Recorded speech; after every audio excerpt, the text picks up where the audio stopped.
The first thing I would say is that if you're dealing with someone who's depressed and they're really depressed, you should try giving them antidepressants. Because if they die, you can't help them. Okay, so if you're suffering, you are obligated, in a sense, to hold on to whatever rope someone throws you. And one of the things I do with my clients all the time, especially if they're really in trouble, is to tell them, look, I don't know exactly what's going to help you, but don't arbitrarily throw out any possibilities because you might not have that luxury. Antidepressants help a lot of people, and there are technical reasons why that's the case. So that's a simple answer. It's not relevant to what I already described, except that if you're offered a gift by your society and it works, try it. I don't care what your presuppositions are. Apart from that, the time you see people who are suffering with depression, for example, there's a multitude of reasons, but I'll take one common reason. You could think about it as associated with the story of Peter Pan. Now, Peter Pan is someone who won't grow up, right? Now, the problem with Peter Pan is he gets to be king, but it's king of Neverland. Neverland doesn't exist. So, being king of nothing isn't that helpful. Well, one of the things that you often see with people who suffer from depression, and I'm not making a blanket statement about the cause of depression because there's lots of them, is that people who don't have enough order in their life tend to get overwhelmed. So, for example, if someone comes into me and to see me and they say they're depressed, I always ask them a very standard set of questions. Do you have a job? If you don't have a job, you're really in trouble in our society. First of all, your biological rhythms tend to go off the rails right away because there's no reason to go to bed at any particular time and there's no reason to get up. And for many people, if they don't get up at the same time, they foul up the functioning of their circadian rhythms, and that's enough to make them depressed right off the bat, especially if they start napping during the afternoon. They also don't have a purpose. People aren't good without a purpose, and this isn't hypothesizing. We absolutely understand the circuitry that underlies positive emotion. We know how it works. Almost all the positive emotion that any of you are likely to experience in your life will not be a consequence of attaining things. It will be a consequence of seeing that things are working as you proceed towards a goal you value.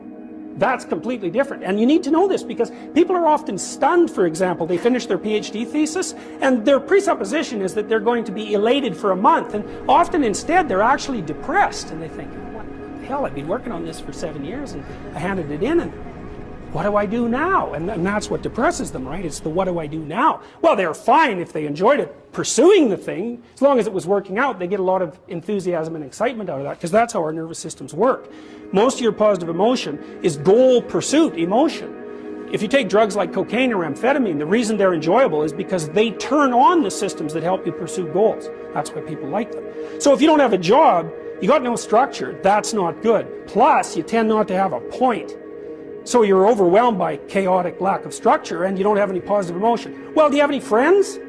So sometimes you see people who are depressed, they have no job, they have no friends, they have no intimate relationship, they have an additional health problem, and they have a drug and alcohol problem.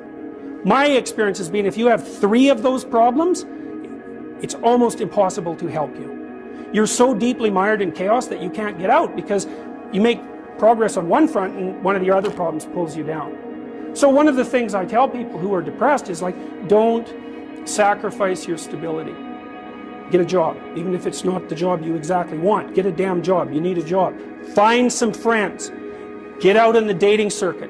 See if you can establish an intimate relationship. Put together some of the foundational items that are like pillars that your life rests on. Well, that's the practical thing to do. So that's one example with regards to depression. Well, the thing is, you don't just launch it on them, you know. You got to negotiate with the person. And you also got to teach them to negotiate with themselves. And this is something that's very useful to know. You know, you can tyrannize yourself into doing things, but I wouldn't recommend it. What I would recommend instead is that you ask yourself what you're willing to do. It's a really effective technique. It's like a meditative technique. So, for example, you can get up in the morning and you can think, well, you know, I'd like to have a good day today, so I'd like to go to bed tonight without feeling guilty because I, didn't do some things I said I was going to do, and I'd like to have kind of an interesting day. So you got to fulfill my responsibilities, and I want to, enjoy the day. Then you can ask yourself, well, okay, what would I have to do in order for that to happen that I would do?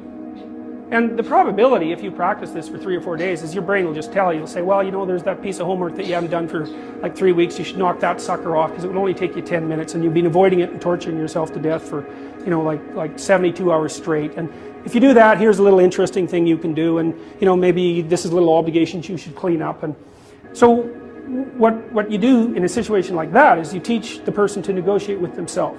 Say, well, let's figure out what your aims are. You got to have some aims, whatever they are. And they might say, well, I'm so depressed I don't have any aims. And then I say, well, pick the least objectionable of the aims and act it out for a while and see what happens. Because sometimes your emotional systems are so fouled up that you have to pretend, you have to act the thing out before you can start to believe it. I mean, people always assume they have to believe and then act, but sometimes that's true and lots of times it isn't. So the trick, if you're doing therapeutic work with somebody and you're helping them establish a structure, is to find out what they'll do. Now, if they want to get better, which is not a given, because there are often payoffs for not getting better. That's basically the payoffs of being a martyr, or maybe the payoffs of doing what your entirely pathological family members want you to do because they actually want you to fail. Assuming you want to get better, there's usually something you can figure out that would constitute a step towards some sort of concrete goal. And my presumption, it's a behavioral presumption fundamentally, is that small accruing gains that repeat are unbelievably powerful. So, you know, this is another thing to know about in your own life. It's something I learned in part from reading the writings of Alexander Solzhenitsyn, who's a great Russian philosopher and novelist. You know, he said, you can look at your life and you can see what isn't right about it. I mean, all you have to do is look. And then you can start to fix that. And the way you fix it is by noticing what you could in fact fix.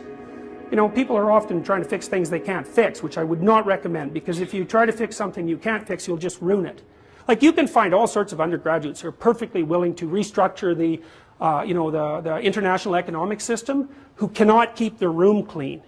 And there's actually a gap there, you know, and it's surprising that people don't actually notice. So I would say, if you pay attention, you can see things that you could fix. They yell at you. They really do. We even know how that happens. Let me give you an example. Because rooms are full of stories. And the stories have effects on you. So here's a classic experiment. So you take two groups of undergraduates, you bring them into your lab, and you give one group a multiple choice test that has a bunch of words in it that are associated with being old. And you give the other group the same multiple choice test, except the words are associated with being young. This is independent of the content of the test. It's just descriptions. And then you time the undergraduates as they walk back to the elevators. The ones who completed the multiple choice test that had more words associated with aging walk slower back to the elevators. And they don't know that. And they don't know they're doing it. And that study's been replicated in various forms many, many times. You're unbelievably sensitive to the story that your environment's telling you. Because your environment is not made out of objects. That's just wrong. Your environment is basically made out of something like tools and obstacles. You're a tool-using creature. You're a tool-perceiving creature. The things you... Like, if I take you out of this room and I say, well, what was in the room? You're not going to say, random patterns in the carpet, because they're real. They're just as good an object as anything else. You're going to say chairs because you can sit on them, and you're going to say handrails because you can hold them. You're going to say stairs because you can walk down them. That's what you see, and that's what you interact with. And if you pay attention to your environment, which is you, by the way, extended, all of your experience is you. It will tell you all the time what you should do. All you have to do is do it. But then you have to decide if you want to do it. One of the things I've noticed about people, because I've wondered, once I started studying these mythological stories, and I got this idea about the fact that life can be meaningful enough to justify its suffering. I thought, God, that's such a good idea. Because it's not optimistic exactly. You know, some people will tell you, well, you can be happy. It's like, those people are idiots. I'm telling you, they're idiots. There's going to be things that come along that flatten you so hard you won't believe it. And you're not happy then. And so if life is to be happy, well, in those situations, what are you doing? Why even live? But life isn't to be happy. If you're happy, you're bloody fortunate, and you should enjoy it. You should, because it's the grace of God, so to speak. With regards to meaning, I thought, well, people know when they're doing something meaningful. They can tell, so why the hell don't they do meaningful things all the time? It seems obvious. You could do it. I mean, it's hard, you know, because other people want you to do other things, and it's a struggle, but everything's a struggle. And then I thought, well, oh, I get it. I see why. It took me about 10 years to figure this out. People have a choice. Choice number one, nothing you do means anything. Well, that's kind of a drag, right? It's meaninglessness of life and all that, existential angst.